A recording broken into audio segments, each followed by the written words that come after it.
There is a whisper in the fabric of existence, a silent assurance that everything you have ever longed for is already on its way to you. Life is not withholding your desires. It is preparing the perfect stage for their arrival. Every thought, every feeling, every belief you carry is shaping the world you see. When you tune yourself to the frequency of what you desire, you begin to feel its presence long before it manifests. This is the language of the universe, an unspoken promise that what is meant for you cannot be lost, delayed, or denied. When you believe it is already yours. The universe does not operate on struggle or force. It responds to faith and inner alignment. The moment you shift from waiting for your blessings to living as if they are already here, a powerful energy awakens within you. You no longer chase, you no longer doubt, because you realize that the power to create has always been within your own mind.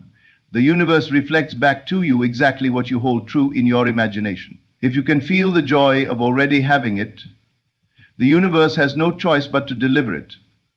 It is a law as certain as the rising of the sun. Many people believe they must wait for signs or circumstances to prove that their dreams are possible. But this is the greatest mistake. The proof is already within your consciousness.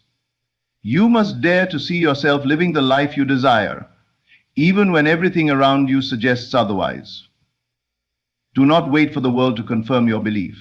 Instead, let your belief reshape the world. The universe cannot deny the vision of a mind that refuses to accept anything less than what it has already claimed as its truth. Your desires are not random. They are planted in you by the very intelligence that created this universe. If something calls to your heart, it is because it is already yours in the unseen realm. The delays you perceive are not denials, but preparations. Just as the seed must rest beneath the soil before it breaks into the light, your dreams are growing silently, waiting for the perfect moment to reveal themselves. Trust this process, for the universe has a divine sense of timing that is always aligned with your highest good. Every day you are shaping your future by what you choose to dwell on. Speak as if it has already happened, walk as if it is already done, and think as if you are already living the life you desire. This is how you call the unseen into the seen. When your inner world is filled with certainty, the outer world must reflect it. The universe is saying to you right now, everything you have asked for is coming. Your only task is to believe it so deeply that no doubt can survive in your mind. The universe mirrors your inner belief, not your outer struggle. You can fast, toil, plead, and push against the world with all your might, yet if the picture you hold of yourself on the inside is small, unworthy, doubtful, or deprived, life will simply echo that image back to you. Circumstances are not dictators, they are reflections. The drama you see around you is not the cause of your state, but the effect of it. When you understand this, you stop wrestling with shadows and begin to reshape the light that casts them, your own consciousness. The loudest prayer you ever make is the silent assumption you live with day after day. You might tell yourself you believe in abundance, yet if you secretly rehearse stories of lack, expectation of failure, or fear of rejection, the universe listens to the deeper voice, the one that lives beneath the words, your state of being. There is a subtle but decisive difference between wanting something and believing you already are the kind of person to whom that thing belongs. Wanting keeps you in a perpetual state of distance. I want is a confession that I do not have. The mirror of reality cannot show you possession while you are insisting on lack, but when you assume, embody, and feel from the end, when you walk, speak, and think as though the desire is already fulfilled, you cross an invisible line. You shift from a state of pursuit to a state of possession, and the universe, obedient and precise, rearranges itself to validate your inner claim. This is not arrogance, it is alignment. It is the realization that consciousness is the only creative power, and that the outer world is compelled to follow its instruction.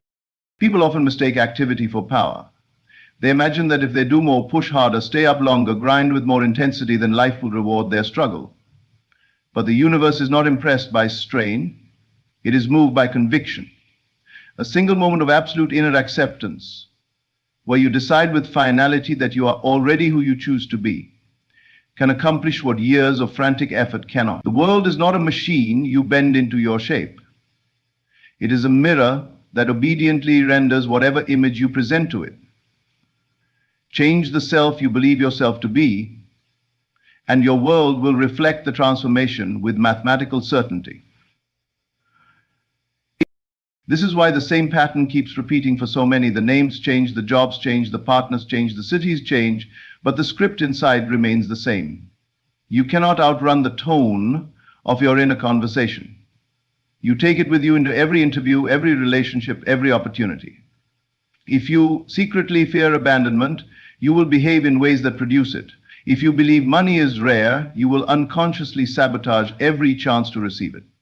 If you assume people don't value you, you will filter their every action through that lens and eventually provoke the very disregard you dread. The universe is not punishing you, it is answering you. It is not cruel, it is consistent. It keeps bringing you versions of the self you insist on being. To reverse this, you must become ruthlessly loyal to a new inner image. Begin by watching your mental diet. Notice the habitual phrases you tell yourself in quiet hours. Catch the subtle predictions of failure you smuggle into casual conversations. Pay attention to the way you feel after you imagine a future scene. Does your body tighten? Does your chest sink? Do you brace for disappointment even as you speak hope with your lips? That feeling is the truth of your belief, and that belief is the command to the universe. Change that feeling and you have altered your fate. How do you change it? By repeatedly entering into the state of the wish fulfilled until it feels more natural than the old one. Repetition converts imagination into identity. Identity converts reality. You do not need the permission of anyone or anything to accept a new concept of yourself. You do not need the current balance in your bank account to approve your wealth. You do not need your present relationships to agree with your worthiness. These are effects, not causes. The cause lives inside your imagination, and it is always available, always immediate. Assume the feeling of the wish fulfilled. Saturate yourself in it, and let your senses be trained to recognize that inner world as the only truth. When doubt knocks, do not argue with it. Return to the scene. When fear speaks, do not plead with it. Replace it with the tone of fulfillment. You cannot serve two masters, the state of lack and the state of completion. Choose one, and the other dissolve. Some say, but I have tried to believe, and nothing changed. They fail to see that belief is not a brief emotional spike. It is a lived assumption, a steady dwelling in the end. It is not a performance, it is a posture. It is not an emergency technique pulled out when things look bad. It is the daily air you breathe. If you practice the state only when you are desperate, your very desperation becomes the dominant inner atmosphere, and the universe faithfully mirrors that. But if you return again and again to the inner scene, to the tone of certainty, to the quiet joy of it is done, then you teach your nervous system to relax into the fulfillment, and life is compelled to conform. You can prove this to yourself on the smallest scales. Imagine a simple encounter with a friend going exactly as you wish. Feel the warmth, the ease, the mutual appreciation before it happens. Watch how the meeting then somehow matches what you rehearsed. Extend this to larger areas: career, love, health, abundance. The principle does not change with size. The universe doesn't consider one dream heavier than another. The only weight is the resistance in your own belief. Lift that, and everything else becomes light. Do not be deceived by appearances that contradict your desire. Appearances are old news, expired assumptions still playing themselves out. Treat them as echoes, not prophecies. If you planted a new seed in the ground today, you would not stare at yesterday's soil and declare that nothing will grow. You would water it, protect it, and hold the vision of its harvest as if it were already blooming. The same patience, the same quiet certainty must be applied to the garden of your mind. You do not need to monitor the soil every minute. You need to persist in the unseen fact that the seed has already taken root. When you finally grasp that your inner belief is the sculptor and your outer life the clay, a great calm comes over you. You no longer feel the need to control every event, fix every person, or fight every obstacle. You go within, select your state, and remain faithful to it. And as you do, people, places, and events move like pieces on a board to accommodate your choice. They call it coincidence, luck, timing. You call it law. And you live, not in reaction to the world, but in mastery of the only chamber where creation truly happens. The imagination, that you dare to accept as reality now. Living as if your desires already fulfilled attracts them faster. There is a magnetic power in the assumption that what you want is not coming someday but is already yours right now. When you embody this state, the universe has no choice but to mirror it back to you. Life does not respond to waiting or longing, it responds to the certainty of being. The very moment you decide that you are already the person who has what you desire, your entire vibration shifts. Your thoughts begin to align, your emotions follow, and your actions start to carry the authority of someone who knows, not hopes. This shift is not subtle. It is powerful enough to change the course of your reality. Think of the difference between someone begging for change and someone who already has it. The energy is worlds apart. When you live in the already done state, you stop chasing. You stop acting like someone who is incomplete or lacking. You become the person who moves with quiet assurance, who carries the energy of fulfillment in every word, every glance, every step. This is the secret that draws your desires closer, because you are no longer asking for them. You are allowing them. You are no longer sending signals of "I don't have it yet." Instead, you radiate "it is here," and reality has to rearrange itself to agree with you. Most people sabotage their own manifestations because they live in the state of waiting. They imagine what they want but never shift into the identity of having it. Their prayers and affirmations, though sincere, are filled with longing rather than gratitude. They speak from a place of "I wish" instead of "I am." The universe always reflects the dominant feeling, not the words. You can repeat positive phrases all day, but if deep down you feel unworthy, poor, or unloved, those feelings override your surface affirmations. The key is to create a state of inner completeness, to feel the reality of your desires so strongly that the outer world has no choice but to catch up. Living as if it is done is not pretending or lying to yourself. It is aligning with the truth of the unseen. Everything you want already exists in the spiritual realm, and by accepting it now, you create a bridge for it to move into the physical. Think of an actor playing a role. The great ones do not just read lines, they step fully into the identity of the character. They feel what the character feels, they think as the character thinks, and as a result, they become believable. In the same way, you must act from the version of you who already has the life you want. You must feel their confidence, think their thoughts, and behave with their sense of completion. When you do this consistently, you stop living in the future and start living in the reality of your creation now. This is why gratitude is so powerful. Gratitude is not just being thankful for what you already see. It is the feeling of receiving what you have asked for before it arrives. When you express gratitude for your desires as though they are already in your hands, you generate the exact vibration needed for them to manifest. Gratitude closes the gap between the imagined and the real.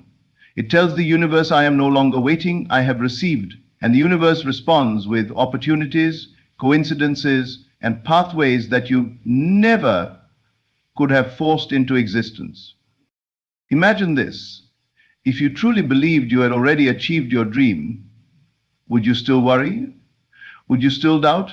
No, you would walk with certainty. You would talk with a different tone. You would expect good things because you would know that the outcome is already yours. This is the essence of living as if. It erases the tension of waiting. It removes the heaviness of doubt and replaces it with a lightness that says, "Everything I need is already mine." That energy is irresistible. It draws circumstances to match your assumption like iron to a magnet. When you begin to live this way, you will notice subtle shifts. People treat you differently because your energy feels different. You carry yourself with confidence rather than desperation. Opportunities appear because you are no longer hiding behind fear or hesitation. You are acting from a place of completion, and completion naturally attracts more completion. The world bends to the person who knows who they are, who believes without question that their desires are already unfolding. This is why imagination is the most powerful tool you possess. When you close your eyes and see yourself living your dream, you must go beyond just seeing. You must feel it. You must step into that scene so completely that your body reacts as if it is already happening. Feel the joy, the relief, the excitement. Taste the success, the love, the freedom. Your subconscious mind cannot tell the difference between what is imagined and what is real when the feeling is vivid enough. And because your subconscious controls your reality, this inner rehearsal becomes the blueprint for the life you will live. Living as if also changes how you make decisions. When you already see yourself as wealthy, you stop making choices from fear of poverty. When you already see yourself as loved, you stop begging for affection or settling for less. When you already see yourself as successful, you take actions that align with that version of you rather than clinging to safe but limiting paths. Every step you take comes from a place of knowing that the outcome is already secure. You no longer wonder if it will happen. You simply ask how soon, knowing it is inevitable. Some people confuse this with arrogance, but it is not. It is the most natural state you can live in, because you were never meant to live in doubt or lack. Doubt is learned. Faith is natural. Children live as if their dreams are real, and the universe often bends to their fearless belief. As adults, we bury that power under layers of logic, fear, and disappointment. But the moment you return to that pure state of assumption, the moment you choose to feel your desire as present, everything begins to shift. It is like turning a key in a locked door. You realize that what you wanted was never outside of you. It was always waiting for you to claim it. The only days in life, 3 in all, are preceded by none. This way of living requires practice because the world constantly tempts you to look at what is missing. You will be challenged by the evidence of your current reality. You will be tempted to believe that nothing is happening, that things are moving too slowly. But this is when you must hold the vision the strongest. Do not be fooled by the time lag between imagining and seeing. Reality is simply catching up to your inner shift. The longer you stay faithful to the state of fulfillment, the faster the outer world will mirror it. It is not your job to figure out the how or when. Your job is to remain in the feeling of the end.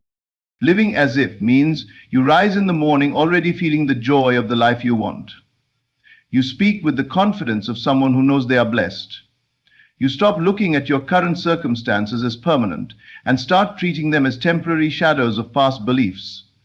You walk through your day expecting good news, expecting open doors, expecting blessings to unfold. Because why wouldn't they, if you already have them in your heart? This mindset not only attracts your desires faster, but also makes the journey lighter, more peaceful, and more enjoyable. Your imagination and feelings create the reality you experience. The world you touch, see, and move through is nothing more than the crystallized residue of states you once occupied within. Every scene, every relationship dynamic, every lucky break or unfortunate setback is a mirror reflecting what you have dared to assume as true about yourself and life. Thought without feeling is like a script never performed. It remains an idea, a possibility. But when an idea is fused with feeling, when you know it, taste it, breathe it as if it were already a living fact, you give it substance, direction, inevitability.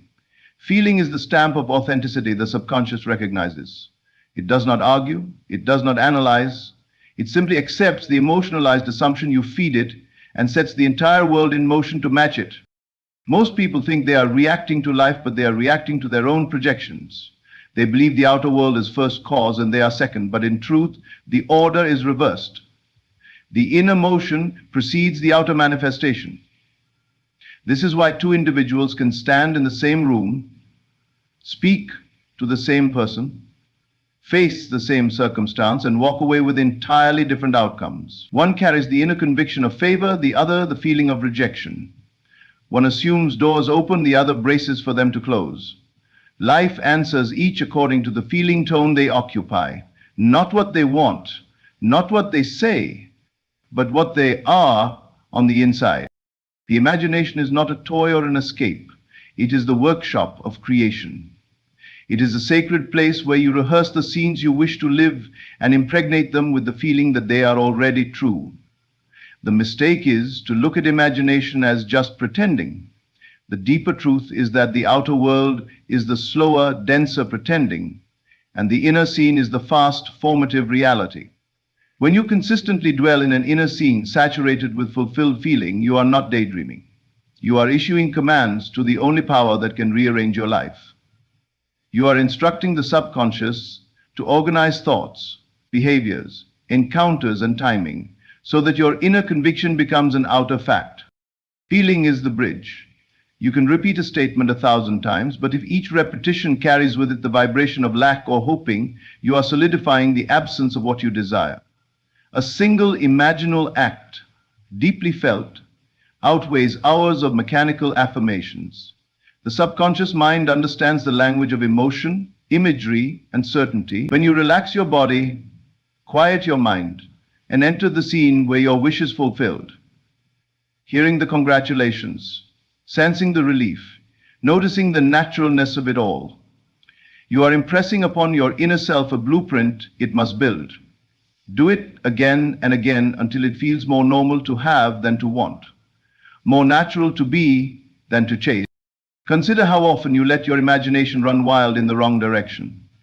You rehearse confrontations that never happen, outcomes that only exhaust you, future fears that you then mistake for intuition. Those imaginal rehearsals also bear fruit, because the law is impersonal. It does not choose only the pleasant visions to manifest. It reflects the dominant ones. The invitation is to become deliberate. Use the same energy you once spent on anxiety to script the life you prefer. The same vividness, the same detail, the same emotional charge, only now in service of your chosen end. When you change the inner conversation, you change the feeling, and when you change the feeling, you change the world you meet tomorrow. Speak to yourself from the place of completion.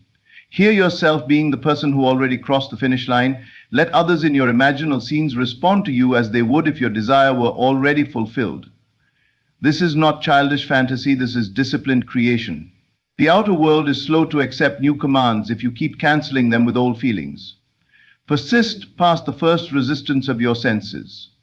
Appearances are delayed echoes of past assumptions, not prophecies of what must be. You can test this on the most ordinary things. Imagine receiving a message from someone you haven't heard from in a while. Feel the surprise and the simple joy of it. Release it and watch as life rearranges itself to meet your inner act. Imagine a meeting going smoothly, a deal closing, a body healing, a relationship softening.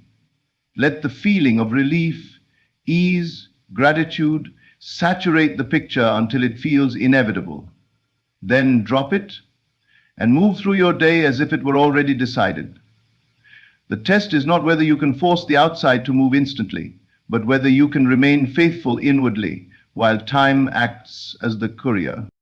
There is a difference between thinking of your desire and thinking from it. Thinking of it keeps it distant, admired but unreachable. Thinking from it means you have stepped inside the state and are looking out from its windows, feeling what one would feel who already possesses it. The shift is subtle, yet absolute.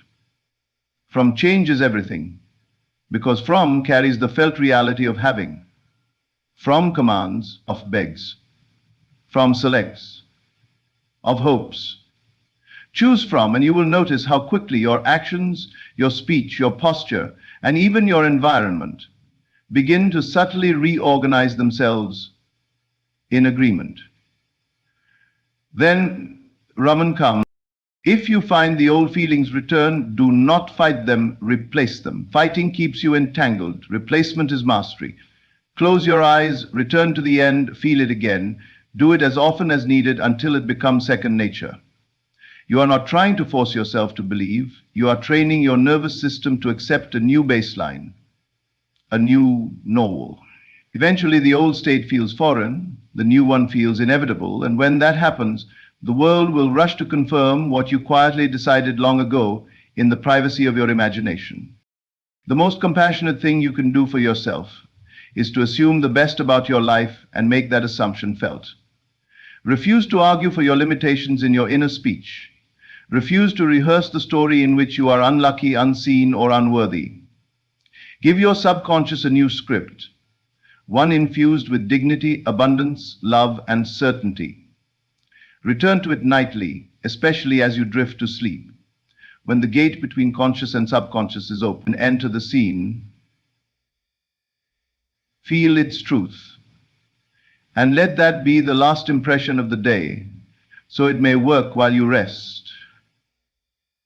Arranging all things to mirror the state you chose to occupy. Delays are not denials, but divine timing preparing your manifestation. When you understand the deeper rhythm of creation, you stop panicking when things do not unfold on your schedule. The universe is never late, nor is it careless with the desires placed in your heart. Everything that appears as a delay is often a silent alignment, a preparation of conditions, people, and events to ensure your desire manifests in the most perfect way possible. What you see as waiting is actually weaving 1,000 unseen threads coming together to create the reality you have claimed. If something has not yet arrived, it does not mean it will not. It means the foundation is being strengthened so that when it comes, it will stay. There is a reason seeds do not sprout the moment they are planted. The soil needs time to nourish the seed, the roots need time to spread beneath the surface, and the conditions above must align for growth to break through. The same is true with your manifestations. The universe knows the exact season when your desire will bloom, and forcing it to come before that time only leads to frustration. The key is to trust that every delay is a sign of unseen progress. When you feel impatient, remind yourself that even in stillness, the forces of life are moving. The blueprint of your desire is being built behind the curtain, and at the right moment, it will reveal itself so clearly and powerfully that you will know why the waiting was necessary. Most people interpret a delay as a sign that they are doing something wrong. They doubt their vision, question their worthiness, and abandon their inner work. They begin to water weeds of fear rather than the seed of faith they planted. This is why patience is not just waiting. It is the art of remaining faithful to your vision even when you cannot yet see evidence of it. Patience means holding the feeling of fulfillment, regardless of the appearance of time. It is the quiet knowing that the promise of your inner world is stronger than any delay in the outer world. Sometimes a delay is the universe's way of protecting you. You might think you are ready for the life you desire, but certain lessons, relationships, or situations still need to prepare you for it. Without these lessons, you might not be able to handle the responsibility, success, or abundance that comes with your dream. Have you ever looked back on something you once desperately wanted and realized that the timing you thought was perfect would have destroyed you? This is the wisdom of divine timing. It ensures that what you receive will serve you, not break you. The delay is not a punishment, it is a shield. It is also important to remember that delays are not a sign of weakness in the law of creation. Just because something takes time to appear does not mean it is less real or less certain. Time itself is part of the manifestation process. It allows your belief to solidify, your feelings to deepen, and your vision to become unshakable. If everything arrived the moment you imagined it, you would never learn to trust the unseen. You would never develop the inner strength that comes from holding faith in the dark. Delays are the universe's way of refining both you and your desire, so that when the two meet, they fit perfectly. You may notice that the more you focus on the absence of your desire, the longer it seems to take. This is because impatience is a form of disbelief. It sends a message that says, I don't have it yet, and I'm not sure if I will. But when you shift your attention to the joy of already having it, when you live in the state of fulfillment, the passage of time loses its power over you. You no longer wait for your desire, you carry it within you. The universe responds to this energy by collapsing time, by speeding up the delivery, because it no longer needs to convince you, it only needs to reveal what you have already accepted as true. Delays also allow the universe to work in ways far beyond your limited understanding. You might imagine one path for your manifestation, but life has 100 better routes. What you see as a detour or a pause is often a redirection towards something more aligned, more powerful, and more beautiful than you envisioned. The delay gives space for miracles to happen, for opportunities to line up that you could never have orchestrated on your own. Trusting this process means surrendering control of the how and the when, knowing that these details are being handled by a wisdom greater than your own. You must learn to live in the gap between the inner claim and the outer evidence. This gap is not a void, it is a sacred space where transformation takes place. It is where your old self fades and your new self is formed. It is where your faith grows roots, where you learn to hold the feeling of it is done without needing constant proof. The longer you can stay in this space without wavering, the more powerful your manifestation becomes. This is why those who master their inner state often experience sudden breakthroughs. What looks like an overnight success is always the result of quiet persistence during the unseen delay. Instead of dreading the delay, see it as an invitation to deepen your relationship with your vision. Use this time to imagine more vividly, to feel your desire more strongly, to refine what you truly want. Many times, delays reveal that our original desire was too small, too shallow, or not aligned with who we really are.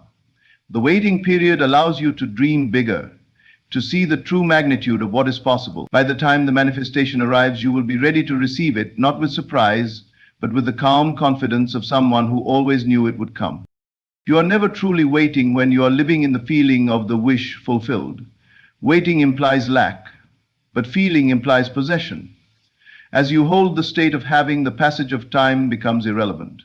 You stop counting days, you stop measuring progress, because in your heart and mind, the thing you desire is already here. This mental state collapses delay because you are no longer reinforcing the story of absence. You are living in the story of completion, and the universe must align to match the story you tell yourself. The longer you can hold this feeling, the faster your reality will conform. So the next time you feel delayed, remind yourself that what is yours cannot be lost. Nothing can stand in the way of a heart fully convinced of its own fulfillment. Life is not withholding from you. It is arranging everything so that when your desire appears, it does so with power, permanence, and perfection.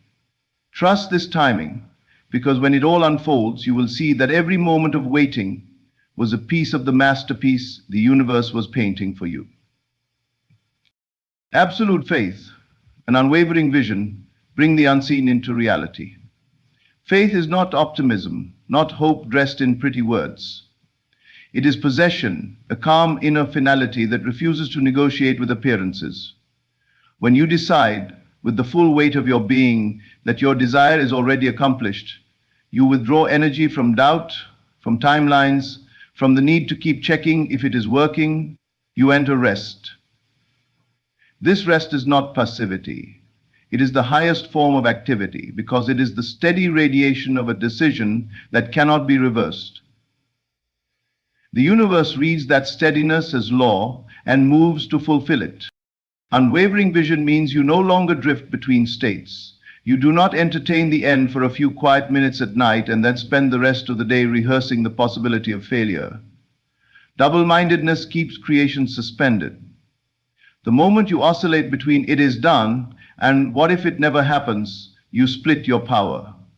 Absolute faith welds your attention to a single outcome, the fulfilled end. You return to it again and again until it becomes so natural that the old self, the doubter, feels like a stranger wearing clothes that no longer fit. This inner certainty is felt, not forced. You cannot bully yourself into belief, you relax into it. You let the feeling of already having saturate you so completely that your nervous system stops bracing for disappointment. That is when you know faith has taken root. You no longer scan the horizon for proof, you carry your proof inside. The imaginal act, accepted as real, becomes a lived memory of the future. You revisit it not to check its progress, but to enjoy its reality. And because the subconscious accepts what is felt as true, it reorganizes everything in your life to comply with that acceptance. Vision must be specific enough to move you emotionally and expansive enough to allow life to surprise you. When you see it clearly and feel it deeply, you are not micromanaging the steps, you are inhabiting the end. This habitation is your covenant with the unseen. You keep your sight by staying loyal to the state. Life keeps its sight by making the state visible. Every time fear, logic, or evidence tries to negotiate you out of your end, you quietly return, not with strain, with certainty, with that inner tone that says, "I have already received." Many people confuse effort with power and think that their constant anxious doing is what will force reality to comply. But power is concentration, not agitation. Power is singleness of eye, a mind that sees the finished picture and refuses to behold anything else as final. This is why faith moves mountains. The mountain is only the hardened shape of old belief. When you persist in the new assumption, the old form must yield. It cannot stand before a consciousness that has stopped feeding it with attention. There is a chemistry in unwavering vision. The moment you accept the end as real, your body begins to align with it. Your posture changes, your tone changes, your decisions change. You start saying no to what contradicts your destiny and yes to what harmonizes with it. And you do it without drama because you are acting from what is already true for you. People call it intuition or alignment, but it is simply the outer echo of an inner decree. You have crowned a state within, and now everything bows to it without. Absolute faith is not loud. It is not a frantic declaration shouted to drown out doubt. It is quiet, like someone who knows the outcome and doesn't need to convince anyone, including themselves. That quietness unnerves the old patterns because they feed on your attention, your worry, your constant checking. When you stop feeding them, they dissolve. The silence of conviction allows the new pattern to solidify. You become immune to surface fluctuations because you know they are only the last flickers of a fading script. The strongest test of faith is time, not because time has power, but because it tempts you to measure. Each day you don't see your desire can be an invitation to abandon your state. But unwavering vision refuses to date-stamped fulfillment. It simply abides. And in that abiding, something alchemical occurs. The desire ceases to be a desire and becomes an identity. Once it is identity, manifestation is inevitable because the world cannot withhold what you have already become. Think of faith as the Sabbath of the soul, the rest that follows the work of imagination. You have created the end within, now you rest in it. Rest does not mean inaction. It means no more inner argument, no more bargaining, no more pleading. You move, you work, you live, but you do so from completion, not to achieve completion. This inversion is everything. When you act to become, you affirm you are not. When you act because you already are, your actions are effortless confirmations of what is. If doubt returns, you do not panic, you replace it. You step back into the scene, feel the relief of the wish fulfilled, and let that feeling wash away the old reflex. You do it as many times as necessary until certainty becomes your default. This is discipline, but not the stiff, joyless kind. It is devotion. Devotion to the reality you chose. You do not argue with appearances because appearances are slow. The unseen is fast, and you live there until the slow catches up. Unwavering vision simplifies your life. Choices become obvious. Distractions lose their shine. You no longer ask for reassurance from people who cannot see what you see. You move with an inward authority that does not need external validation. That authority is not arrogance, it is alignment with the law. Assume the feeling of the wish fulfilled and persist. Every assumption persisted in hardens into fact. Whether it is the assumption of lack or the assumption of abundance, the law is impartial. Your faith picks the mold, your persistence pours the substance. Reality takes the shape you refuse to release.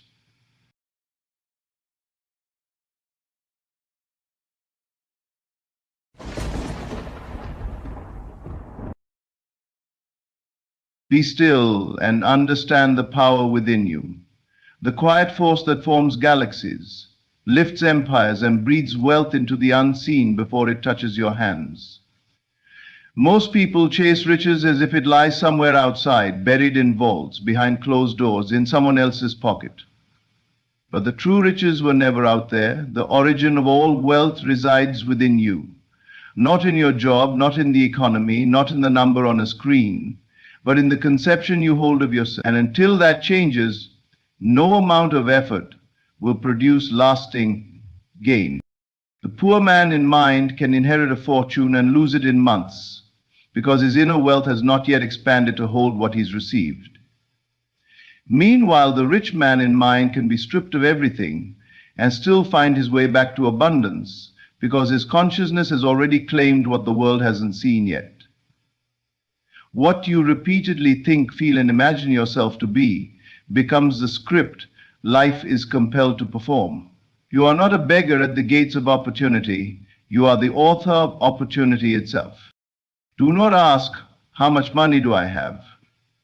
Ask instead, what do I see when I close my eyes? What image of wealth do I dare hold in silence?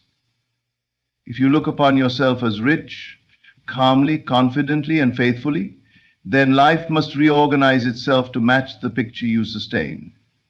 The world is not a dictator, it is a mirror.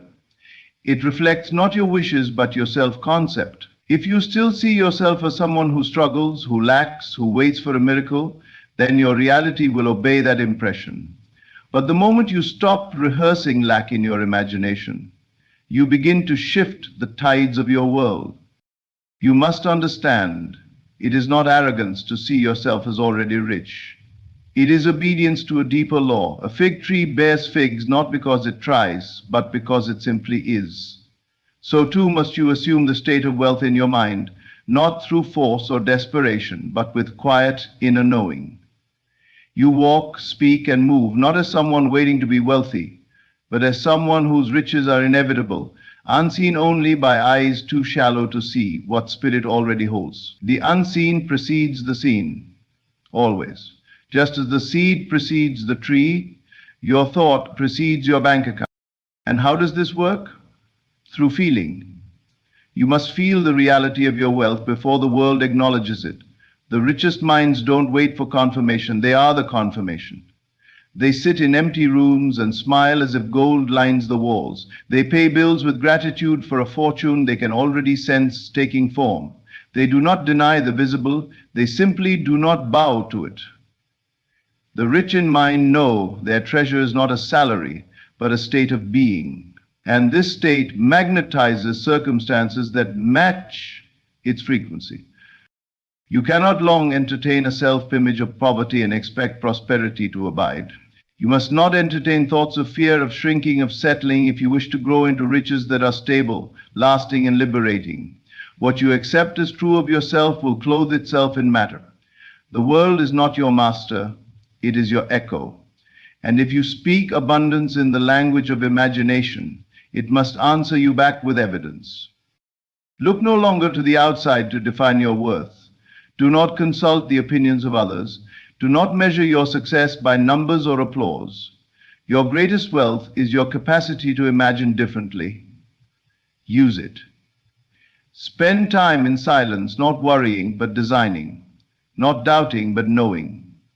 For the imagination is not a toy of children. It is the divine workshop of creation.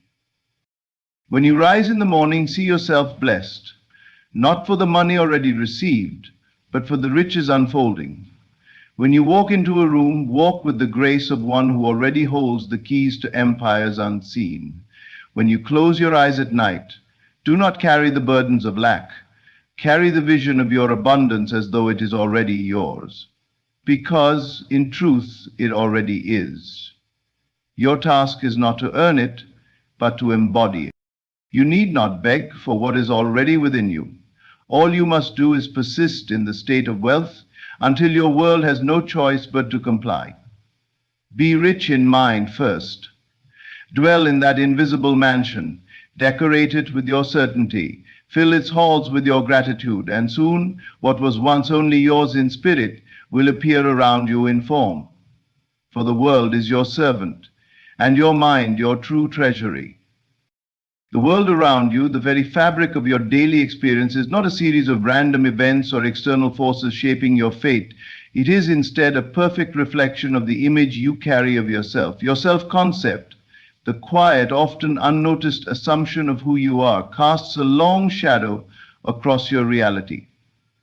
If you believe yourself to be limited, poor, unworthy, or lacking, then all of life will rise up to confirm that belief.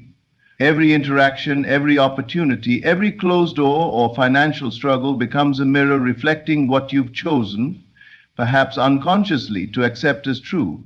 And so the cycle continues, not because the world is unkind, but because it is obedient. Obedient to the impression you hold of yourself in the deepest chambers of your mind. There is no change in your finances, relationships, or circumstances until there is first a change within. You may seek more money, chase higher income, switch careers, or even receive windfalls. But without a shift in your internal identity, all outer progress will be temporary. The reason is simple. You cannot long possess what you do not inwardly believe you deserve or already embody. A poor self-concept will sabotage even the richest opportunities, while a wealthy self-concept will convert even the leanest resources into prosperity. The transformation you seek is not one of doing more, but of being more, of quietly assuming the role of the one who already has, and watching the world follow your lead. This is not magic, it is law. Not a law written in books or proclaimed from stages, but a law etched into the very essence of being. The law that says, as within, so without. And so every time you look at your life and say, this is all I have, you are not observing a fact, you are confirming a belief. The numbers in your account, the clothes in your closet, the things others say about you, none of these determine your reality. You do. The moment you shift your inner self-concept from I lack to I am wealthy, the conditions must begin to change. Perhaps not instantly, and perhaps not in the way you expect, but shift they must.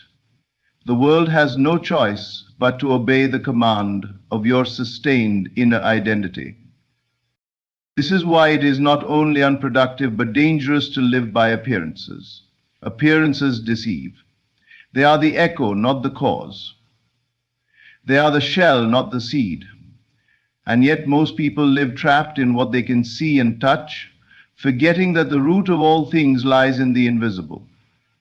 The man who sees himself as poor, regardless of what the world gives him, will find ways to lose it. The man who sees himself as rich, even when his wallet is thin, will attract what matches his wealth of mind. This is not wishful thinking, it is spiritual alignment. The outer world must submit to the conviction that dominates within. You do not attract what you want, you attract what you are. And what you are is not defined by your past or your present conditions. It is defined by the image you dare to hold of yourself in the quiet moments, in the stillness when no one is watching. If you see yourself as someone for whom money comes easily, whose hands touch gold, whose mind generates wealth effortlessly, then this picture begins to harden into fact. It is not a matter of forcing reality to obey. It is a matter of allowing your identity to lead. Everything flows from your concept of self. If you believe you are the kind of person who always struggles, who never gets a break, who can't get ahead, then you will, with perfect consistency, find the world treating you accordingly. Not because it must, but because it is responding to your command. And what is your command? It is not the words you speak when you're trying to impress others. It is not the affirmations you chant without belief. Your true command is the persistent assumption you carry of yourself in silence. That quiet mental image you go to sleep with. The inner story you tell when no one else is listening. That is the script life reads from. And so if you truly desire wealth, if you long to see your outer life adorned with prosperity, you must begin not by changing your actions, but by altering the source of all action, your self-concept. This self-concept is like soil. Whatever seed you plant in it, lack or abundance, fear or confidence, will grow according to its nature. The soil does not care what seed is planted, it simply brings it to life. And so too does the subconscious bring to life the image you impress upon it.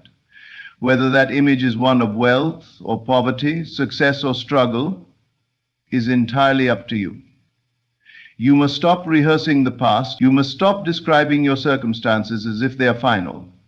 You must look in the mirror, not to confirm what is, but to declare what shall be. And so, begin within. Close your eyes and see the man or woman you desire to be. Do not just see it, feel it, know it. Walk in it mentally before you walk in it physically. Let your inner world be more real to you than the numbers on your bank statement. Let the imagination paint the portrait of your wealth so vividly that you can feel its truth in your bones. When you believe it long enough, when you persist in it deeply enough, your world will surrender to it. It always does, because it was never the world that had power over you, it was your conception of yourself. Change that, and you change everything. Imagination is not a fleeting daydream or a child's fantasy. It is the silent architect of your life, crafting every experience from the unseen into the seen. Everything you own, everything you do, every place you find yourself in, was once a thought, a picture, a feeling held within. Long before money appeared in your hands, it existed as a possibility in your mind. Long before the job, the house, the opportunity, or the lack thereof, there was a silent impression formed in imagination. The world you touch is the echo. The world within is the origin. Most people misunderstand the role of imagination. They treat it like an escape from reality, when in truth, it is the very root of reality. It is the blueprint from which the outer world is printed. To imagine is not to pretend. It is to begin. Every rich person, whether they acknowledge it or not, first saw themselves as rich in their mind. Every breakthrough came from someone daring to imagine a different outcome, to believe in a picture that was not yet visible to others. The unseen always precedes the seen. It is not a metaphor. It is the mechanics of creation. What you imagine with feeling becomes a substance of your world. It may come subtly, gradually, through unexpected channels or delayed timing, but it always arrives. Imagination mixed with belief is the womb of creation. When you repeatedly visualize wealth, not as a distant hope but as a present experience, you lay the foundation for its arrival. This is not about closing your eyes and hoping. It is about deliberately living from the inner reality with such consistency that the outer must give way and reflect it. Think about it. When you see yourself as someone with wealth, how do you walk? How do you speak? How do you handle challenges, approach people, carry yourself? That version of you exists now, not in the material, but in imagination. And the more you visit that version in thought, the more your subconscious accepts it as normal. The subconscious does not distinguish between real and imagined. It only accepts what is felt consistently and deeply. So if you imagine yourself poor, fearful, behind in life, and constantly struggling, that is the state your subconscious receives. And that is the pattern it will manifest. But when you reverse it, when you begin to feel as if abundance surrounds you, supports you, and flows through you, you signal a new command, and life begins to respond. Imagination does not ask for evidence, it asks for faith. It demands that you see what others cannot yet see, that you believe what your senses cannot yet confirm, and this is why many give up before the results appear. They plant seeds in imagination but dig them up too soon with doubt and impatience. They imagine riches but then cancel it with words of lack. They envision prosperity but then speak of how things are not working. But the rich in mind know better. They imagine and persist. They visualize and feel. They do not bend to the seen. They master the unseen. You must become comfortable holding images of wealth in your imagination. See yourself living in that home, moving with ease through luxury, giving generously, working joyfully, waking up grateful for a life you once only dreamed about. This is not delusion, it is devotion. You are training your mind to accept a new pattern, one that overrides the old, worn-out beliefs that no longer serve you. Every time you repeat that image, every time you bring it to life in your feelings, you are impressing it deeper into your subconscious, and when the image is impressed enough, the world must take form around it. It is through imagination that you rise above circumstances. You may have no money today, but in imagination you can touch the silk of expensive clothes, you can feel the weight of gold in your hands, you can hear the sound of your name being honored in circles you've yet to enter. And when you feel these things vividly and regularly, your emotional state begins to shift. And when your emotional state shifts, your behavior changes. And when your behavior changes, so do your results. This is how the invisible creates the visible, not in one leap, but through alignment. Stop asking how it will come. That is not your domain. The how belongs to the world. Your only task is to dwell in the state of being rich through imagination. When you do this sincerely, you will notice doors opening, people showing up, ideas forming, and chances appearing that never existed before. You will call it luck, but it is not luck. It is the world obeying the image you consistently held in mind. The banker, the boss, the client, the opportunity. They are all actors showing up to play their roles in the movie you wrote with your imagination. The rich in mind do not panic. They do not beg. They create. They return again and again to their inner sanctuary where their wealth already exists. They do not consult reality for permission. They declare it real within, and reality adjusts itself accordingly. This is not arrogance, it is authority. The kind of authority that comes from knowing you are not a victim of circumstances, but a creator of them. Practice this every day. Not out of duty, but out of joy. Find pleasure in your visions.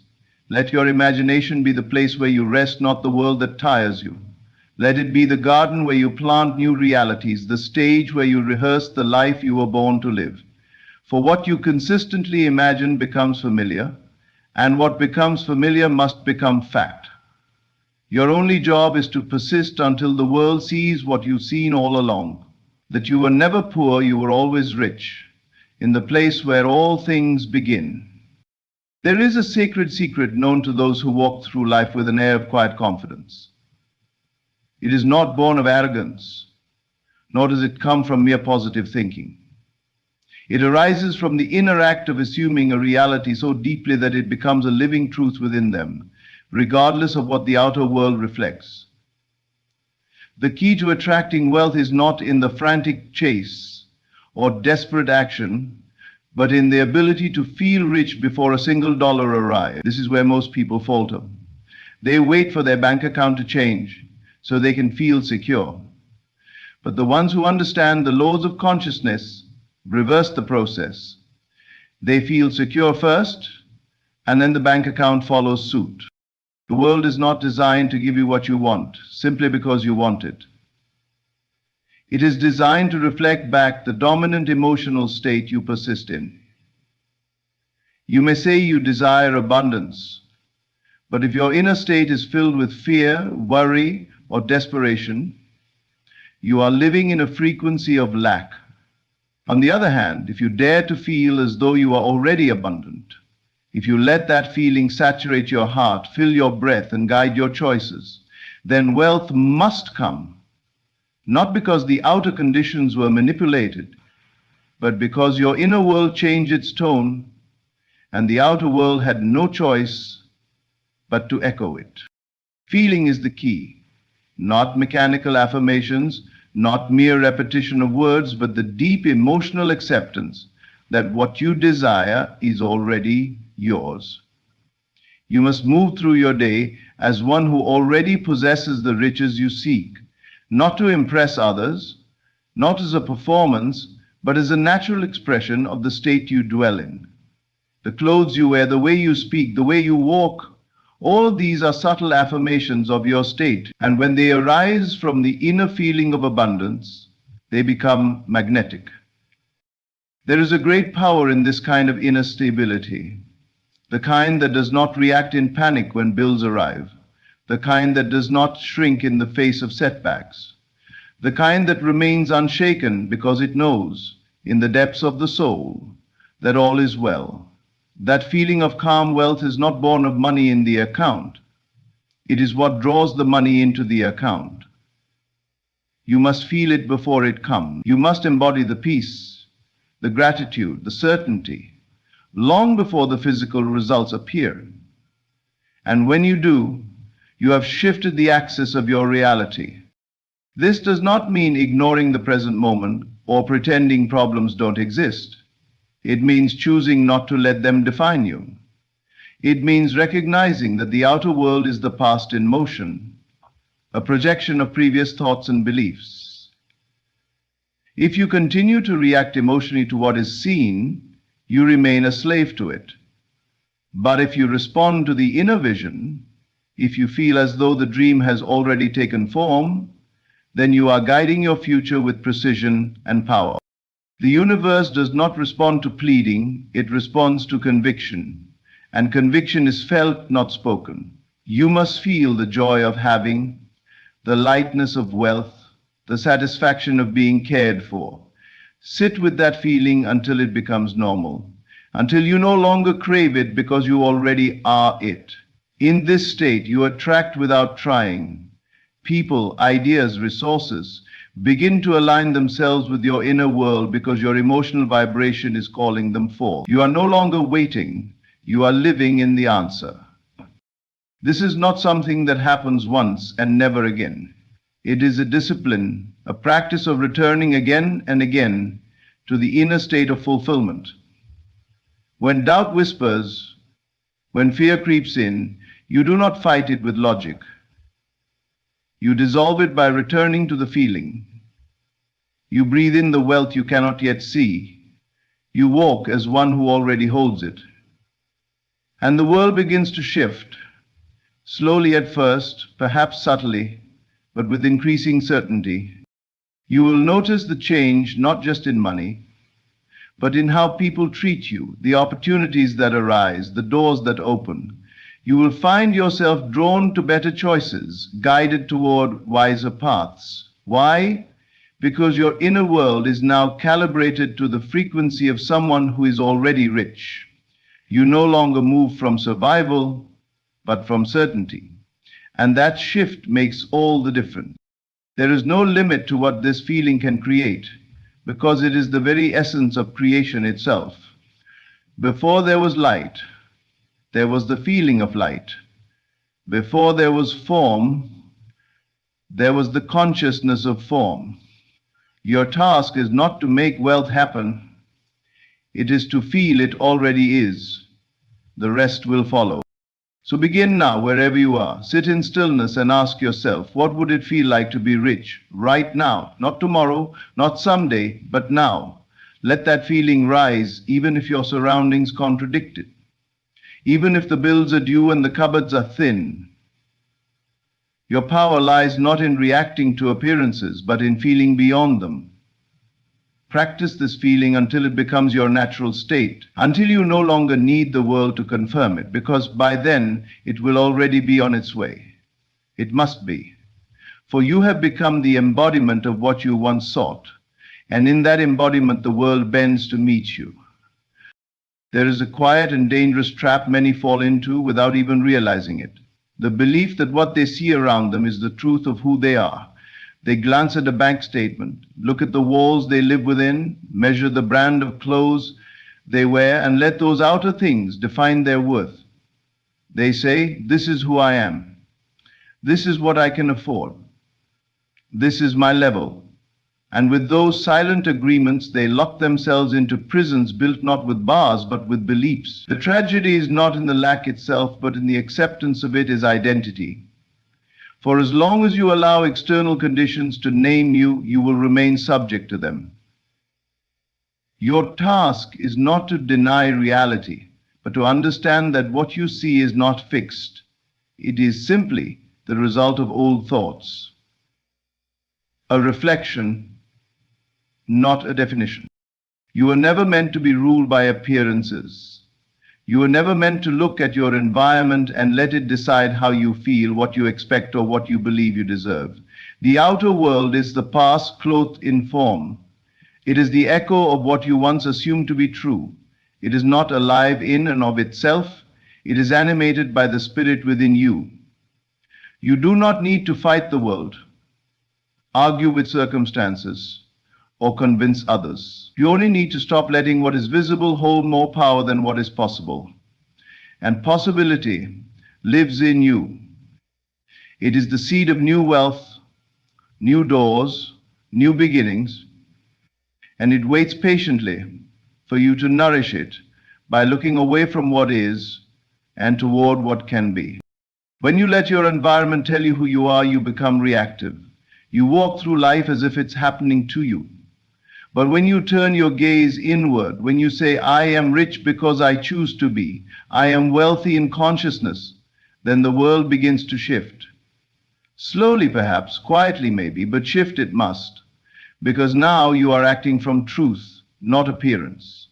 You are remembering that spirit is the source and matter is the echo. The house, the car, the money, these are shadows. The substance is your self-imagining. Change the image, and the shadows will rearrange. This is why it is so dangerous to constantly tell others and yourself what you can't afford. Every time you say it, you are not just stating a momentary fact. You are reinforcing a belief. You are tying yourself to the current condition and saying, this is who I am. But you are not a bank balance. You are not a paycheck. You are not the limits of your upbringing. You are awareness, choosing new thoughts every day, and those thoughts build the world you walk in. If you keep choosing limitation, the world will honor your request. If you choose expansion, even when nothing seems to support it, the doors will begin to open. They have to, because you've stopped waiting for the world to tell you who you are. You've taken back the authority. Imagine a man sitting in a small, dimly lit room. The walls are cracked, the floor is bare, and the air is heavy with silence. If he believes that this room defines him, he will shrink. He will make peace with confinement. But if he sits there and dares to imagine a palace, if he sees himself surrounded by beauty, if he closes his eyes and feels the richness of space, light, and freedom, then that man is not poor. The world may call him foolish, but his soul knows better. For that feeling will begin to magnetize resources, people, ideas, and paths that match the inner vision. The room is not the truth. The feeling is. And that is the power you hold, to feel beyond your circumstances, to walk as though you are wealthy not because you are pretending, but because you've remembered who you really are. This is not play acting. It is returning to alignment with your source, a source that is limitless, abundant, and overflowing with provision. The reason you suffer is not because life is unfair. It is because you've been convinced that what you see now is all there is. But it is not. There is more, so much more. But you must stop trying to prove your worth to a world that doesn't yet see it. You must know your worth within and let the world rise to meet it. When you stop defining yourself by the outside, you begin to live from freedom. You make decisions based not on what you have, but on who you believe you are. You carry yourself with a posture that speaks of inner stability. You no longer act desperate. You no longer chase approval. You no longer dwell in the energy of not enough. Instead, you embody wealth. You radiate sufficiency. And that energy shifts everything. Because now you are not waiting, you are leading. You are no longer a beggar at the gates of life. You are the builder of the city. It is not pride to see yourself as rich. It is wisdom. It is not delusion to ignore appearances when you know the deeper truth. It is mastery. Mastery over the only thing you were ever meant to control, your inner state. And when that state is unwavering, no storm can uproot you. You become a force the world must reckon with, not because you are loud, not because you demand, but because your silence carries certainty. The certainty of someone who no longer takes direction from the world but gives it. And the world, ever obedient, follows. Not immediately, not always in the way you planned, but it follows. And so every day remind yourself, I am not what I see. I am what I choose to be. Let that statement guide you when the bills arrive, when the account dips, when the doubts knock on your door. Do not let the temporary become your truth. Let the unseen guide your steps. Let the wealth within become so familiar, so deeply felt, that the outer world can no longer ignore it. Eventually it must reflect it. It must shift. Because you have shifted. Because you stopped being shaped by the world and started shaping it. There is a quiet power in persistence, an invisible current that draws your unseen vision into form, not through effort alone, but through consistency of consciousness. Most people begin with excitement. They visualize, affirm, dream for a few days, maybe even a week. But when nothing changes on the outside, they retreat into the old mindset, claiming it doesn't work. But it's not the method that fails. It is the inconsistency. The outer world is like clay. It doesn't harden instantly. It must be molded again and again by the pressure of your inner assumption, until the form you've held so faithfully in your mind takes hold in matter. This process is not about time. It's about intensity and continuity. Your sustained inner state becomes the lawgiver of your external life. What you persist in, life must obey. You cannot assume wealth once and expect transformation. You must live in the state of being wealthy every day, regardless of whether your current circumstances support it or not. Persistence does not mean force or strain. It means quiet, confident repetition. A mental returning to the same image, the same feeling, the same inner atmosphere of success. Over and over, without frustration or desperation. Just as the earth responds to seasons without resistance, so too does life respond to your sustained state without fail. The only reason you may not see immediate results is because your state is not yet stable. It is inconsistent, interrupted by doubt, shaken by what appears to be real. But when the state becomes natural, when it feels like home, when it no longer needs validation, that's when the world bends to reflect it.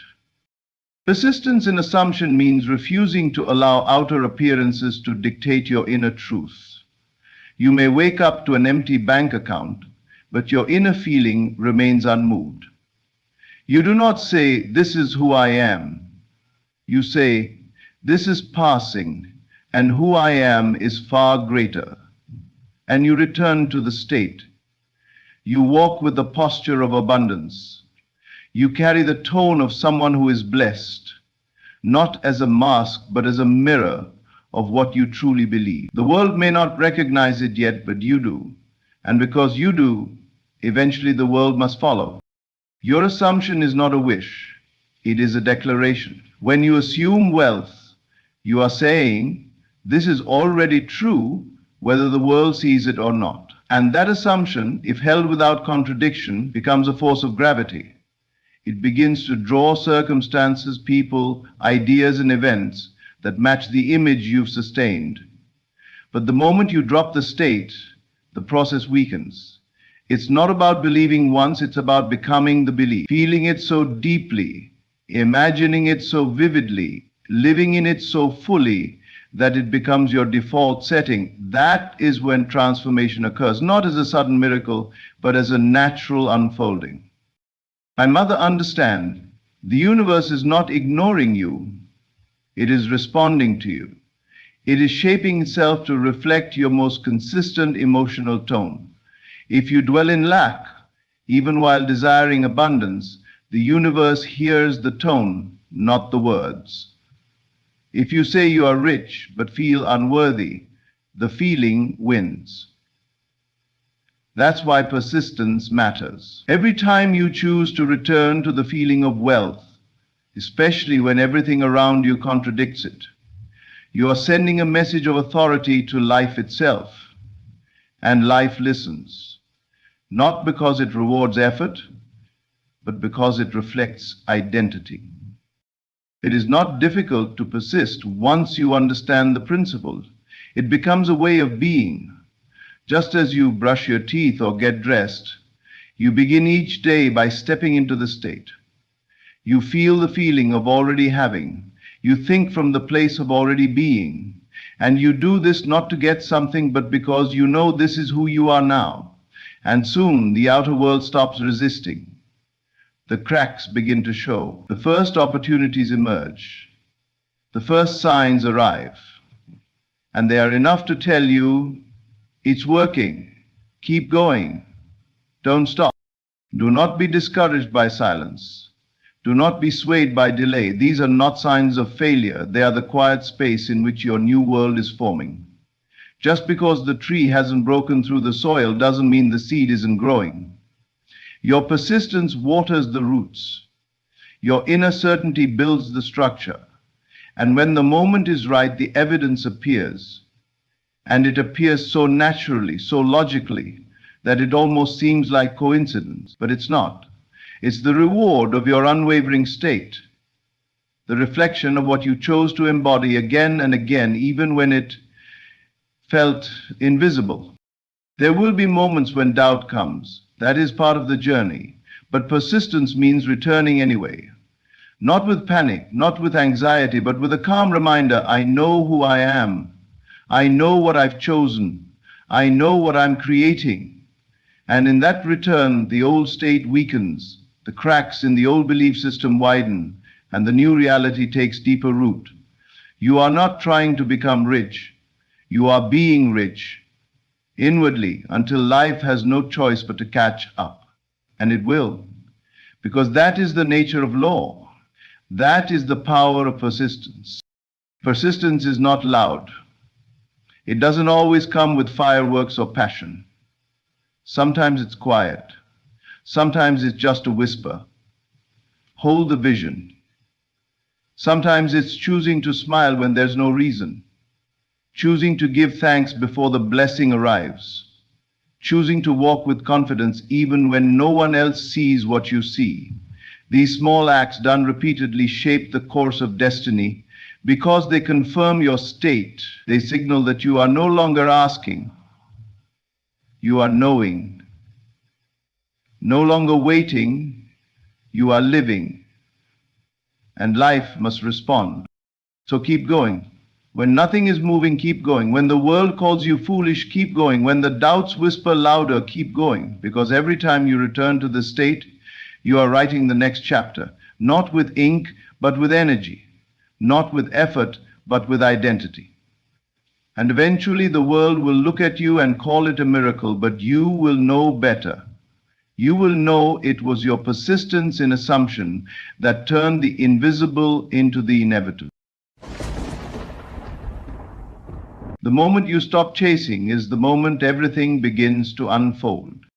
You have spent years running after love, after money, after recognition, chasing what the world told you would make you whole. You exhausted yourself trying to catch what seemed just beyond reach. And yet the more you chased, the more it evaded you. Not because it was impossible, but because you were operating under the illusion that what you desire is separate from you. You believed that you had to fight and sweat and beg to receive what was always within. Stillness is the key, and yet the world celebrates noise. Silence is the gateway, and yet we are taught to scream our worth. But true power begins in quiet realization that all that you seek already exists within the fabric of your consciousness, patiently waiting for recognition, not pursuit. You were never meant to chase, you were meant to become. What you desire begins the moment you stop trying to get it and start knowing it, not intellectually, but spiritually, deep within. When you stop moving in desperation and begin resting in awareness, the thing you were chasing turns and finds you. Because the chase is born of fear, but stillness is born of faith. And faith is the creative force of all reality. Every time you chase something, you affirm its absence. Every time you want it so badly that you cannot sit still, you declare to the universe that it is not yet yours. And so it continues to remain just outside your grasp, not because it is denied to you, but because you have denied yourself the stillness required to receive. To stop chasing is not to give up. It is not apathy. It is not surrender to failure. It is, in truth, the greatest act of creation. For only when you stop running can you stand where you are and declare it is already mine. And when you do, something shifts. A movement begins in the unseen. Life begins to rearrange itself in response to your inner knowing. The world must reflect the image you hold within. All manifestation begins with assumption, not effort, not struggle, not pleading, but inner assumption. The assumption that what you desire is already present, here, now, within you. To live from that place is to live in power. To stop chasing is to assume the role of the creator rather than the beggar. It is to walk as one who already has, not one who hopes to receive. Many will not understand this. They will look at your stillness and call it laziness. They will see your calm and call it delusion.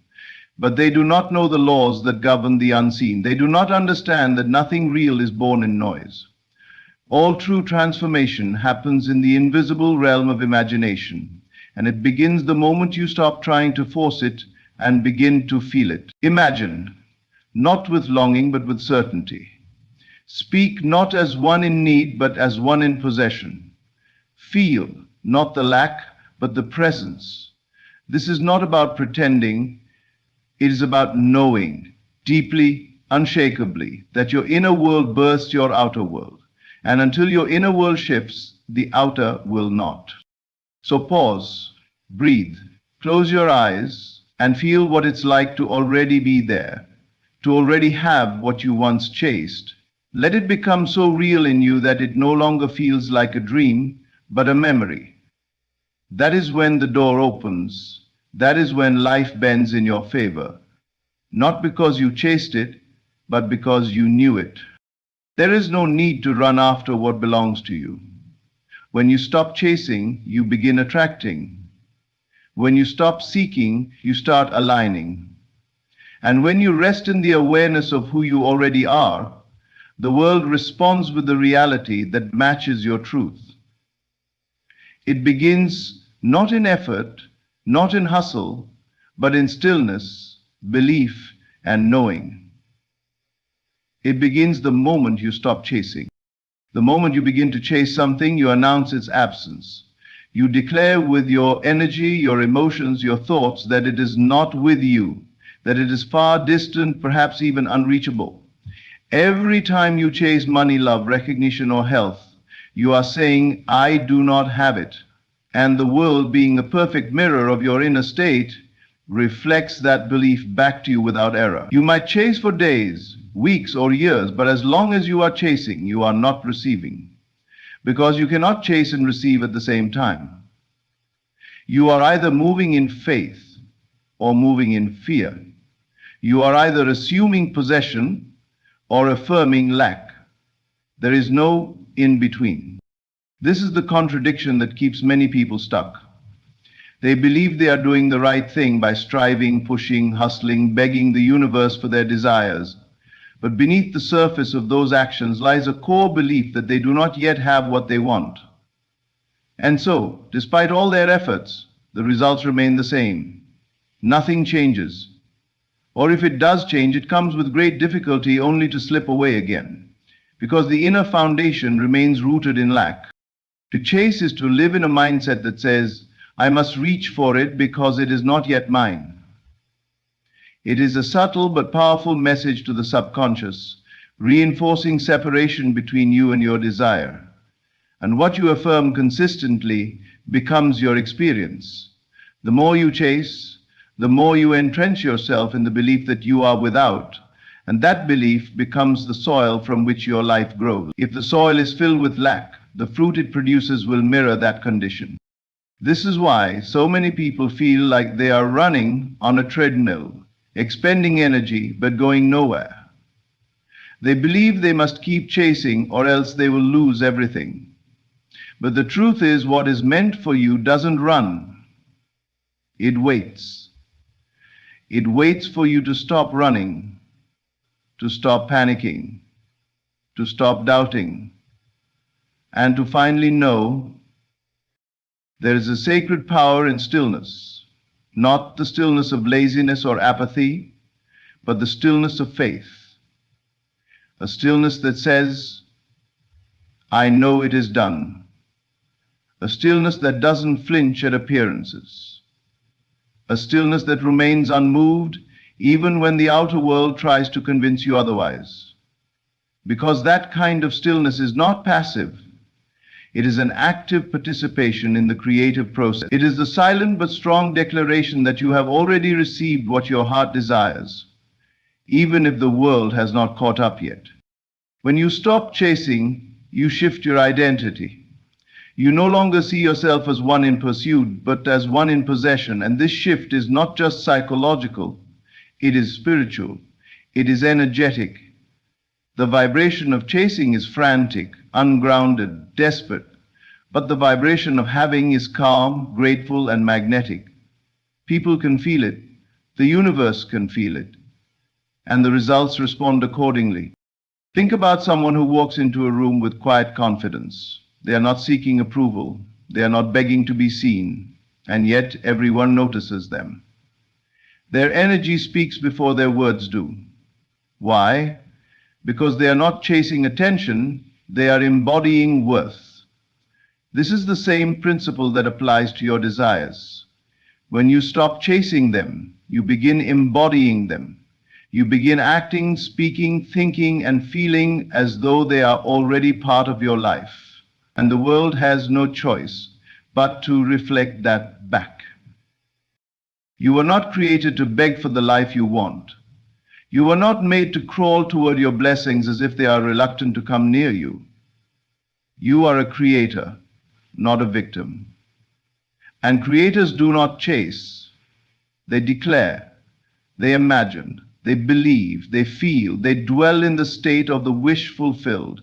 And from that dwelling, all things begin to flow. But this can only happen when you stop reaching outward and start looking inward. Everything you want exists in the realm of consciousness. And until you claim it there, you will not hold it here. You cannot outrun your beliefs. You can try to build a life on effort and struggle, but if your inner world says, not yet, the outer world will always echo that signal. So you must turn inward, not to search for what is missing, but to know that nothing is missing. To see with the eyes of imagination, to feel with the heart of certainty, to speak from the place of already having. And this is where the journey begins. Not when you chase, but when you realize there's nothing left to chase. There's a moment in the life of every person who has ever manifested something great, where they stopped trying and started trusting. They let go of the frantic pace and rested in the vision. They let go of the need to force and began to embody the feeling. It is a quiet, almost invisible shift, but it changes everything. Suddenly, the same world that looked cold and closed off begins to open. Paths appear, opportunities emerge, the right people arrive. And it's not because they did more, it's because they aligned more. And alignment is impossible while you're running. Because chasing takes you out of your center. It places your focus entirely on the outside world, on timing, on conditions, on other people. But creation doesn't happen out there, it happens within. The outer world is only a screen. The real movie is being played inside your consciousness. And until you change the film, the screen will keep showing the same story. You must learn to be still in the face of desire. To hold the feeling of already having it, even when nothing has changed yet, to carry the emotion of fulfillment in a world that still shows emptiness. Because that is faith, that is power, that is creation, and that is where all miracles begin. Not in the chase, but in the quiet decision to believe without seeing. To stop chasing is to step out of survival mode and into creative mode. It is to walk by inner knowing instead of outer evidence. And in doing so, you begin to rewrite your life not by force, but by frequency. You shift from asking, how can I get this, to declaring, I already am this. And that shift, though invisible to the world, is thunderous in the realm of manifestation. Everything begins to reorganize. Everything begins to respond. Everything begins the moment you stop chasing. Imagination is not daydreaming. It is not fantasy. It is the seedbed of reality. Everything you now touch, see, and experience was once imagined, either by you or by someone else.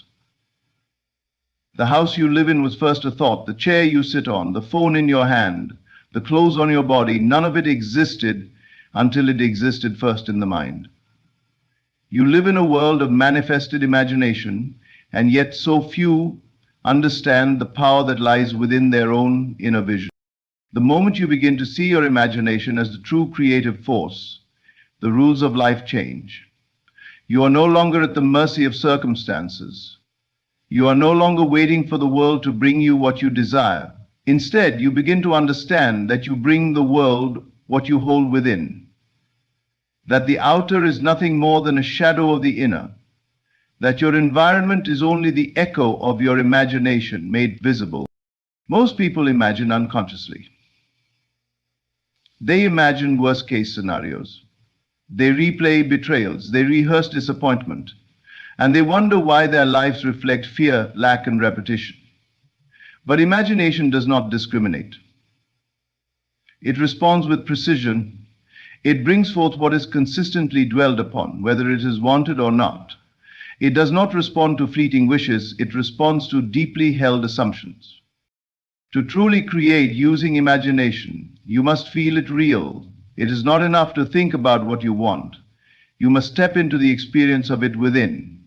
You must engage the senses inwardly, hear the voice that congratulates you, see the scene that would play out if it were already true. Touch the outcome with your heart. Taste the joy of already having it. When your inner world becomes saturated with the feeling of fulfillment, your outer world cannot resist the transformation. The challenge is not whether the imagination works. The challenge is in using it deliberately, consistently, and with belief. Many will say, I tried to imagine, but nothing changed. What they mean is, I imagined once or twice, but my doubts outweighed my vision. The power of imagination does not bend to casual use. It responds to conviction. It demands persistence, not in begging, but in assuming, not in hoping, but in knowing. To live from imagination is to break free from appearances. It is to no longer accept the present as permanent. It is to see beyond what is into what can be, and then to live as if it already is. This is not pretending. It is not escaping reality. It is creating reality. You are not denying the facts. You are planting new ones. And like any seed, what is planted in imagination will break through into form if it is nourished with faith. Many misunderstand this and say, are you saying I should lie to myself? No. What is a lie is the belief that you are powerless. What is a lie is the acceptance that you must wait for permission to live the life you desire. What is a lie is that you are separate from your dreams. The truth is, your dreams are already within you. They are waiting not for permission, but for embodiment. And embodiment begins in imagination. The most powerful moments of change happen not when you do something different, but when you feel something different. When you begin to feel the life you want as though it is here now, you activate the law that governs manifestation. That feeling, sustained and alive, is the bridge between the invisible and the visible. It is not effort that brings things into form. It is feeling. Emotion is the language of creation, and imagination is the tool through which that language is spoken. When you were a child, you imagined freely. You became who you wanted to be in an instant. You played with invisible friends, created kingdoms in your room, and traveled worlds without moving your feet. The world called it fantasy, but what it really was creative power in its purest form. You were not concerned with how things would happen. You simply lived in the experience as if it were real, and that is the secret you must return to. Imagination is the return to your original state of power.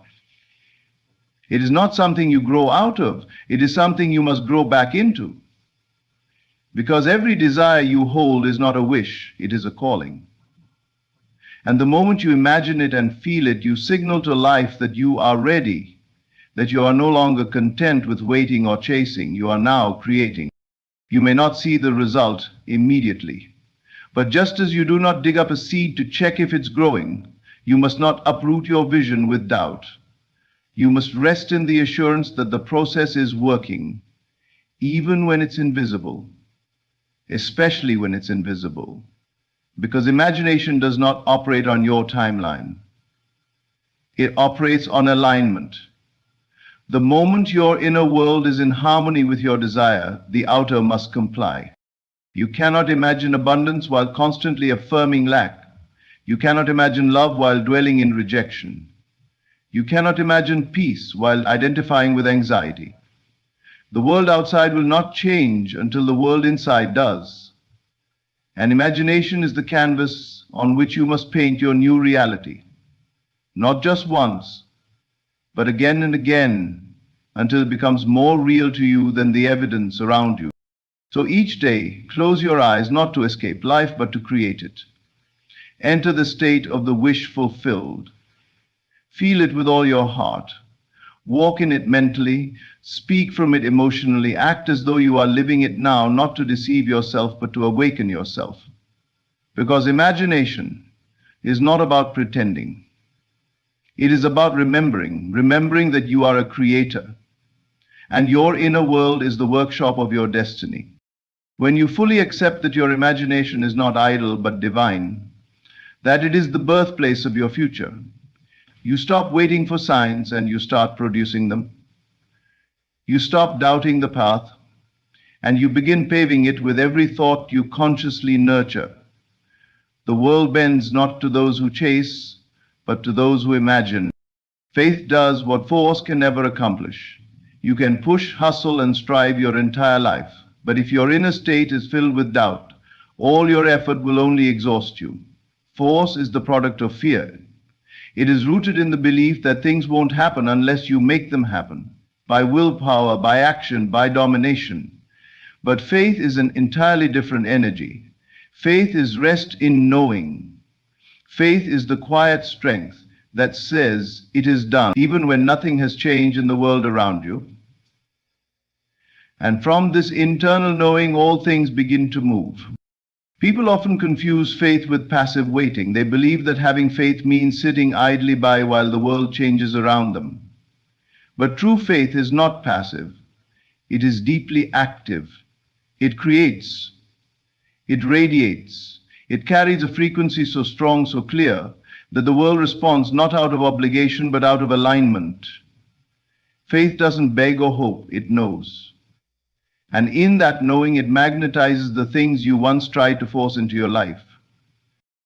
Force wears you down.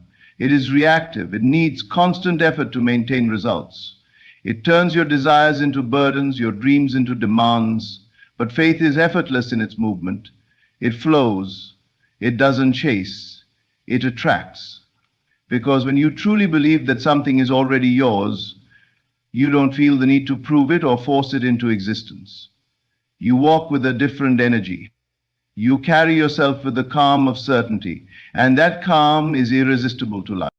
Imagine two people desiring the same thing. One tries to make it happen by constantly acting, stressing, planning, and panicking. The other person imagines, believes, and moves from a place of inner peace. The first may achieve results, but they will come with great resistance and often fall apart when they stop pushing. The second person sees doors open naturally. Situations align, people appear, timing works in their favor. And the difference is not luck, the difference is alignment, the difference is faith. Faith is not blind, it is visionary. It sees beyond what is visible. It recognizes that the real world is not just what you can touch and measure, but what you can feel and know within. Force tries to change things from the outside in, but faith transforms from the inside out. And once the inner has shifted, the outer must reflect it, like a mirror responding to your expression. There is no other way it can be. You must ask yourself why you are forcing. Are you afraid it will not happen otherwise? Do you think life needs your panic in order to deliver your dreams? That belief itself reveals the absence of faith. You were not designed to panic your way into blessings. You were designed to align with them. Faith is trust in the invisible, and that trust becomes the substance of the visible. But it cannot be borrowed. It must be cultivated through awareness, imagination, and repetition. You cultivate faith by choosing again and again to believe the unseen over the seen. You don't wait until the outer world confirms your desire, you confirm it yourself. You declare it internally and hold on to that feeling even when appearances contradict it. This is the test, and this is the power. Faith doesn't flinch when things don't look right. It holds steady because it knows the truth is deeper than appearances. When you force something, you are saying, "This isn't mine yet and I have to earn it." When you operate in faith, you are saying, "This is already mine and I'm aligning with it." One lives in separation, the other lives in union, and only the latter produces lasting results. Because the world outside is an echo. It can only give you what you already carry inside. Think of the people you admire who seem to create effortlessly. They don't chase, they don't panic, they don't scream for validation. They simply believe. And their belief becomes a blueprint for reality. This is not coincidence, it is principle. They may act, yes, but their actions are not frantic, they are inspired. Their movements are not born out of fear, but from clarity. This is the way of faith. Faith also allows you to let go, not to abandon your desire, but to release the tension around it, to stop obsessing over how and when, and begin trusting that the process is working, even when it looks like nothing is happening. That kind of trust creates space for miracles. It invites the unexpected. It opens you to the grace that force shuts out. Because force is rigid, but faith is flexible. Force insists, faith listens.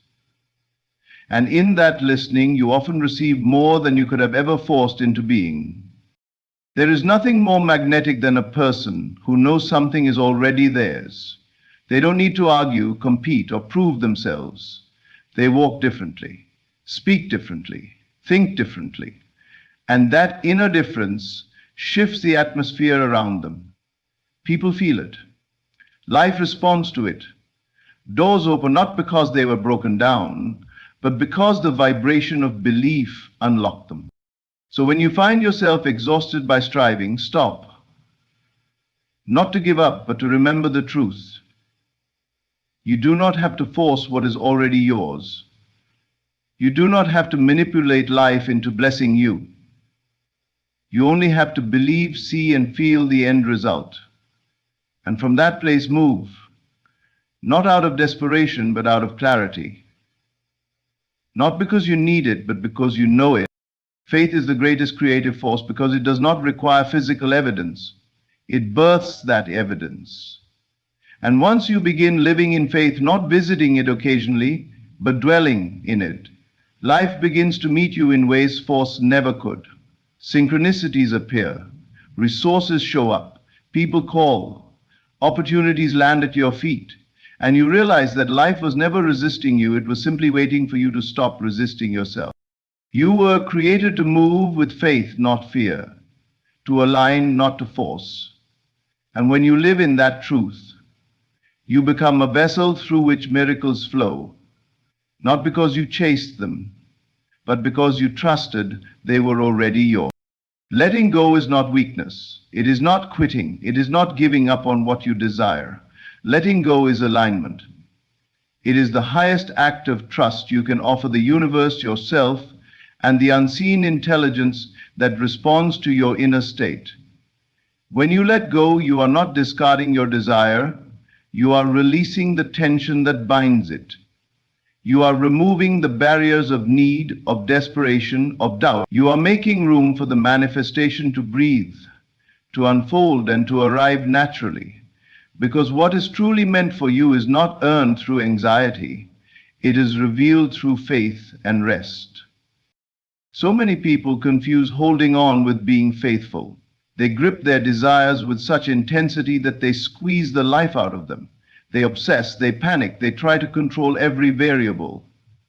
They live on edge, fearing that one wrong move will ruin everything. But that is not faith. That is fear in disguise. And the truth is, what you grip out of fear, you repel. What you try to dominate through control slips further from your grasp. Because you are not meant to manipulate the how, you're meant to embody the now. You're meant to live as if it is already yours, not wait anxiously for a sign that it might be. Letting go is the moment you shift from chasing to receiving. It is the energetic pivot where you stop identifying as the one who lacks and begin embodying the one who has.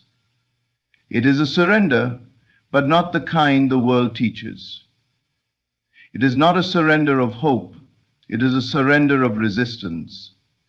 You stop pushing against the current and allow yourself to flow with the stream that was always carrying you forward. You stop insisting that the desire must appear in this specific way at this specific time, and instead declare, I trust that it is done.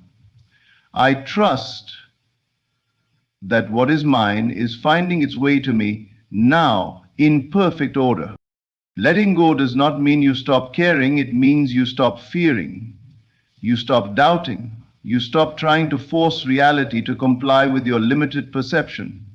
You realize that your role is to imagine, to believe, to feel, and to rest in that knowing. That the greater part of creation is invisible, subtle, and beyond your conscious control. You do not have to see the mechanics behind the scenes. You only have to know that they are working in your favor. The flower does not struggle to bloom, it opens in its time, and the same is true for your desires. There's a kind of peace that only comes when you finally let go. It's a silence that fills the space where anxiety once lived. You stop rehearsing conversations. You stop checking the clock. You stop wondering when and how and if, because something in you has settled into knowing, into awareness, into the realization that you are not missing anything. You are becoming it. And that becoming is enough. It is enough to shift the world around you, not by force, but by frequency. Many people live their lives constantly asking, what should I do next? But the real question is, who am I being right now? Because action without alignment leads to frustration. But when you let go, you give yourself the gift of alignment. You return to the present moment, where all power resides. You feel again, you imagine again, you trust again. And from that space, action flows effortlessly, not because you must, but because it is inspired. It comes not from fear, but from clarity, not from lack, but from truth. Letting go is not about losing the desire, it is about losing the desperation. Desperation comes from believing you are separate from what you want. But letting go declares that you are already connected, that the bridge has already been built within you, and now you are simply allowing the outer world to catch up. You move through your days with quiet confidence. You speak from fulfillment. You dream without begging, and the universe feels that. Life always mirrors the energy you carry, and when you let go, you carry the energy of peace. There is a magnetic power in peace. It draws to you effortlessly what you once struggled to attain. Because peace is the signature of faith. It says, I have already received, even if I haven't touched it yet. And that vibration is irresistible to the forces that shape reality. The universe is not moved by panic, it is moved by presence.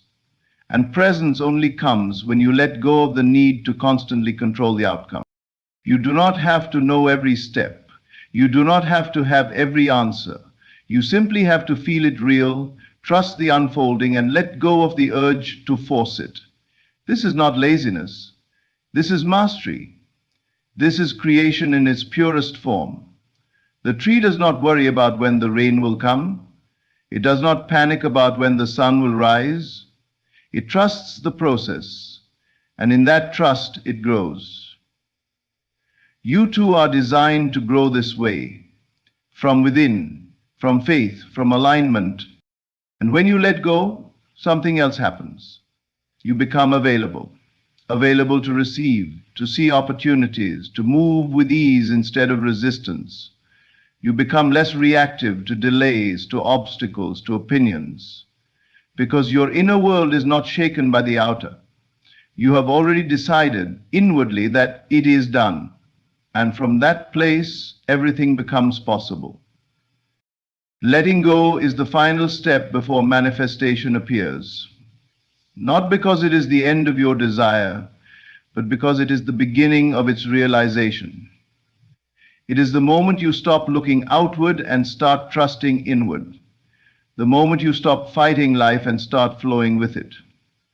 The moment you declare that what is meant for you will not pass you by, not because you chased it, but because you aligned with it. You knew it, you felt it, you believed it, and then you let go, not to lose it, but to live it. Here is the conclusion of the entire speech. Neville Goddard. It all begins the moment you stop chasing, with a strong and final message, written up to 600 words. Now, take a breath. Let everything you've just heard sink in, not as theory, not as philosophy, but as truth, deep, eternal, personal truth. You've been taught your whole life to run, to strive, to hustle, to chase after what you want, as if it were hiding in some far-off corner of the world. But the truth is, what you've been chasing has never been outside of you. It has always been within. The moment you realize that, your entire life begins to shift. You don't need to wear yourself out trying to convince life to bless you. You don't need to prove your worth or scream louder than your fear. All you need is stillness. Not the stillness of passivity, but the stillness of certainty. The quiet, unshakable knowing that what you feel inside becomes what you see outside. That you do not manifest by desperation, you manifest by embodiment. You are not here to chase life, you are here to remember that you are life. That everything flows from you. That you are the root, not the result. When you stop chasing, you make room for the thing you wanted most to finally find you. Because the energy of chasing declares, I don't have it, but the energy of alignment says it is already mine. That subtle shift creates a monumental difference. Let this be the moment you release your grip, not on the dream, but on the fear. Let this be the moment you stop living like a beggar and begin walking like a creator. Imagine again. Feel it real again. Trust again. Not because of what you see, but because of what you know. You are allowed to rest. You are allowed to trust. You are allowed to believe that life supports your vision, that the universe is not your enemy, that the things planted in your heart were not accidents, they were instructions. You are allowed to stop running and start receiving. Letting go doesn't mean you stop wanting, it means you stop suffering, it means you stop doubting, it means you start living now as if it's already done. Because the greatest proof of belief is action, and the highest form of action is peaceful alignment. That is the faith that moves mountains. That is the power that reshapes reality. So if you're tired, rest. If you're afraid, surrender. If you're waiting, release the weight of time. You don't have to chase what's already yours. You only have to become the version of you who has it, feels it, knows it, and then let go. And in that letting go, in that sacred silence, in that calm declaration of I am, you'll find everything you once thought you had to pursue. It doesn't begin when the money arrives. It doesn't begin when the relationship manifests. It doesn't begin when the door finally opens. It begins the moment you stop chasing. And in that moment, you realize it was never running from you. It was waiting for you to remember who you are.